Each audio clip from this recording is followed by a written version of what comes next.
اور کتنے نوجوان تو روزہ اس لیے نہیں رکھتے ہیں کہ عید بعد شادی ہے،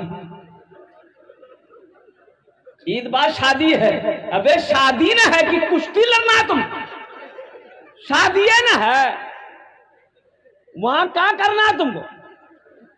روزے نہیں رکھے گا، ماں بولے گی بیٹا تو روزہ مت رکھے تو گال پیچ کی۔ اور اللہ دنیا کے اندر میں روزے داروں کو دیکھیے دو خوشی عطا فرمائے گا، ایک دنیا میں ایک آخرت میں۔ ایک دنیا میں، ارے بولو بھائی، ایک دنیا میں دو خوشی اللہ عطا فرمائے گا، اللہ دو خوشی عطا فرمائے گا روزے داروں کو، دو خوشی، ایک دنیا میں ہے ایک آخرت میں ہے۔ دنیا کی خوشی کیا ہے؟ افطار کے وقت میں جو خوشی اللہ افطار کرنے والے روزے دار کو اللہ عطا فرماتا ہے، اور قربان جاؤ اس خوشی کے آگے دنیا کی ساری خوشی فیل ہے۔ افطاری کے وقت میں جو خوشی ملتی ہے، آہا کیا کہنے۔ دیکھیے افطاری کا مزہ روزے دار کو ملے گا، جو روزہ نہیں رکھا دن بھر جس کا فیکٹری چالو ہے اس کو افطاری کا مزہ نہیں آئے گا۔ بھائی پانی کا مزہ تو اس کو آئے گا جو پیاسا ہے، کھانے کا مزہ اس کو آئے گا جو بھوکا ہے، اور جو گٹر گٹر گٹر دن بھر منہ جس کا چلتا رہا ہے اس کو پانی کا مزہ آئے گا نہ کھانے کا مزہ آئے گا۔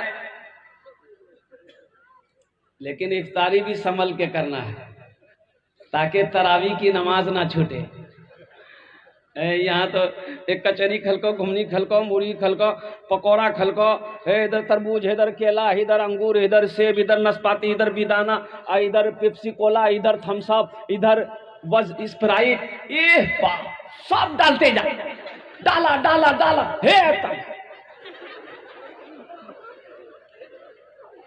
لنگی یہاں تک سمیٹا الٹ گیا۔ کی بلو تراویح نہیں پڑھو، بولے بھئی آپ پوزیشن ٹھیک نہیں جاؤ رہا، تو پوزیشن تو پہلے ہی سے خراب کر کے رکھا۔ اللہ کا بندہ اتنا کھایا کا ہے کہ کھانا بھاگا جا رہا تھا، بھئی کھانا بھاگا تو نہیں جا رہا تھا، تو آخر اتنا کھایا کیوں؟ الگ افطاری مختصر کھاتے، نماز مغرب کی نماز جماعت کے ساتھ نہیں چھوٹتی۔ مختصر اللہ کے رسول صلی اللہ علیہ وسلم کی افطاری کیا تھی؟ قربان جی یہ کھجور کھاتے تھے، پانی پیتے تھے، نماز کے لیے کھڑے ہو جاتے تھے۔ بہتر طریقہ یہی ہے کہ نماز با جماعت ادا ہو، نماز افطاری کے چکر میں نماز نہ چھوٹے۔ اچھا ایک روزے دار وہ بھی ہے، ایک روزے دار وہ بھی ہے روزہ نہیں رکھے گا، افطاری میں سب سے پہلے وہی بیٹھے گا۔ تو روزہ تو نہیں چھوٹے، افطاری کا نہیں کھیجو، بولے کہ ہمیں کافر بھاگ لیں گے، ہم کافر ہو گئے، ہم افطاری بھی نہ کریں۔ نہیں تو پکا مسلمان کھا کھا۔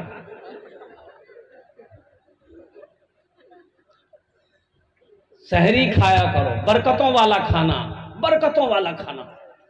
برکتوں والا کھانا کون سا کھانا ہے؟ سحری کا کھانا، یہ برکت والا کھانا ہے، برکتوں والا کھانا ہے۔ کھاؤ، سحری کھاؤ۔ اللہ کے رسول ارشاد فرماتے یہ کھجور ہی صحیح لیکن کھاؤ، پانی کا ایک گھونٹ ہی صحیح لیکن پیو، کھجور کا ایک گٹھلی ہی صحیح لیکن کھاؤ، سحری کھاؤ۔ یہ برکتوں والا کھانا ہے، یہ برکتوں والا کھانا ہے، برکتوں والا کھانا نہ چھوٹے۔ لیکن سنو سحری بھی احتیاط سے کھاؤ میرے بھائی، میرے نوجوانوں، سحری بھی احتیاط سے کھانا تاکہ روزہ خراب نہ ہو۔ زیادہ کھاؤ گے روزہ خراب ہو جائے گا۔ اچھا ظہر اتنا کھاؤ کہ ظہر سے پہلے پہلے وہ کھانا ہضم ہو جائے، وہ کھانا ظہر سے پہلے پہلے کھانا اپنی جگہ پکڑ لے، اور ظہر کے بعد سے آپ کو بھوک لگنے لگے، پیاس لگنے لگے، پتا چلے کہ ہاں ہم روزے سے ہیں۔ اب یہاں تک کھائیے گا تو ظہر سے پہلے بھوک لگے گی، وہ تو عصر تک بھی بھوکنے لگے گی، تو وہی چکی وہی چلا رہا۔ ایک آدمی ڈیکار لے رہا تھا روزے کی حالت میں،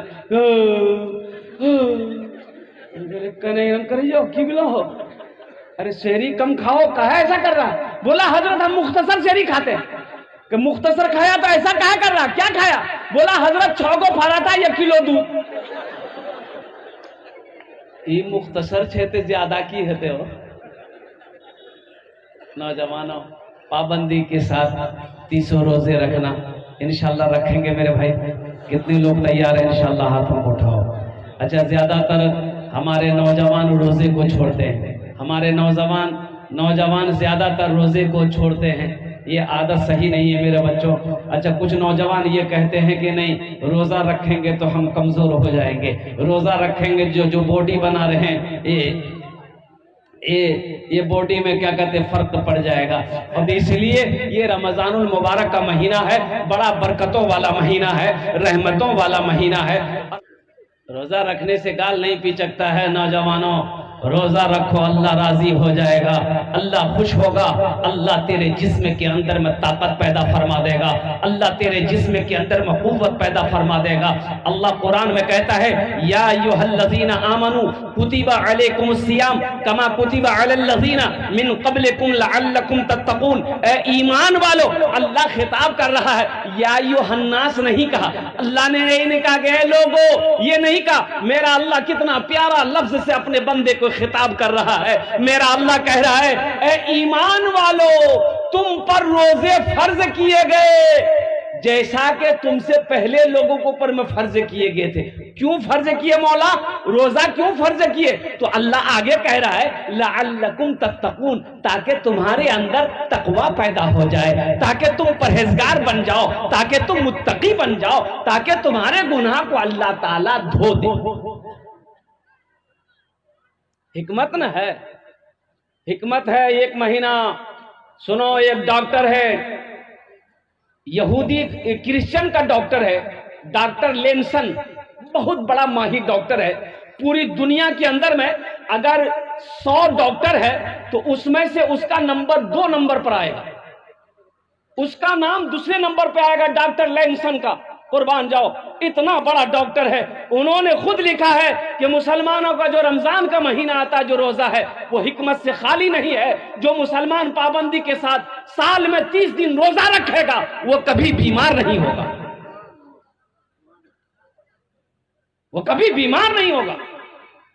لیکن افسوس کا مقام ہے کہ یہ مبارک مہینہ ہم تک پہنچتا ہے, ہم لوگ اس کا اکرام نہیں کر پاتے ہیں, ہم لوگ اس کا احترام نہیں کر پاتے ہیں, ہم لوگ پابندی کے ساتھ روزہ نہیں رکھ پاتے ہیں. اس لیے میرے بچوں, نوجوانوں, اللہ نے اگر وقت دیا ہے, الحمدللہ صحت سے ہو, تندرست ہو, تو الحمدللہ روزہ رکھو. ہاں جو سخت بیمار ہے, جس کی دوائی چل رہی ہے, ڈاکٹروں نے کہہ دیا کہ اگر آپ دوا بند کرتے ہیں تو خطرہ ہے جان کو, تو اس کے لیے روزہ وہ قضا کرے, جب صحت ہو جائے گی تب وہ روزہ رکھے. لیکن تھوڑی موڑی بیماری کے لیے, کھانسی ہے, ہلکی سی کھانسی ہے, ہلکی سی سردی ہے, ہلکا سا فیور ہے, یہ بیماری کا بہانہ بنا کر روزہ کو چھوڑ دینا, روزہ کو قضا کر دینا, یہ گناہ ہے, یہ گناہ ہے, یہ گناہ ہے, یہ گناہ ہے. قربان جاؤ. ایک آدمی نے کہا کہ حضرت جنت میں تو جائیں گے ہی جائیں گے, لیکن ہمارا بیڑی پیے گا بڑا عادت ہے حضرت, جنت میں بیڑی ملتے. ہاں جنت ہم تو بیڑی ملتے, لیکن جلے وہ کہاں, تو جہنم جمیلا کہاں. بولا باپ بڑا جھمیلا ہے وہ. اللہ جنت کے اندر میں داخل کرے گا, اللہ انعام دے گا. نوجوانوں, اور ایک پیغام نوجوانوں کے حوالے سے ہے کہ میرے بچوں, میرے نوجوانوں, اپنی نگاہوں کو نیچی رکھو. یہ جو موبائل ہے, یہ موبائل الحمدللہ ثم الحمدللہ بڑا کام کا چیز ہے. اگر اس کو صحیح استعمال کرو تو یہ بڑا کام کا چیز ہے. اگر اس کا غلط استعمال کرو گے تو گناہوں سے خالی نہیں ہے. رات کی تاریکی ہو, دن کا اجالا ہو, بند کوٹھری ہو, کہیں بھی ہو, اس کا غلط استعمال سے بچنا, اپنی نگاہوں کو بچانا. ایک بات یاد رکھنا, جو شخص اپنے نگاہوں کو گندی چیزوں سے بچاتا ہے, گندے گناہوں سے بچاتا ہے, وہ انسان کی نظریں کبھی کمزور نہیں ہوں, اس انسان کی نظریں کبھی کمزور نہیں ہوگی. قربان جاؤ. حضرت امام احمد ربائی رحمت اللہ علیہ 120 سال عمر ہو گئی, بغیر چشمہ کے آپ کتاب پڑھتے تھے. 120 سال کی عمر ہو گئی, 120 سال کی عمر ہو گئی, بغیر چشمہ کا مطالعہ کرتے تھے حدیثوں کا. 120 سال. آیا تو 30 سالوں میں چشمہ لگی, پتہ یہ چلا کہ اپنی نگاہوں کی یہ حفاظت نہیں کر پا رہا ہمارا نوجوان.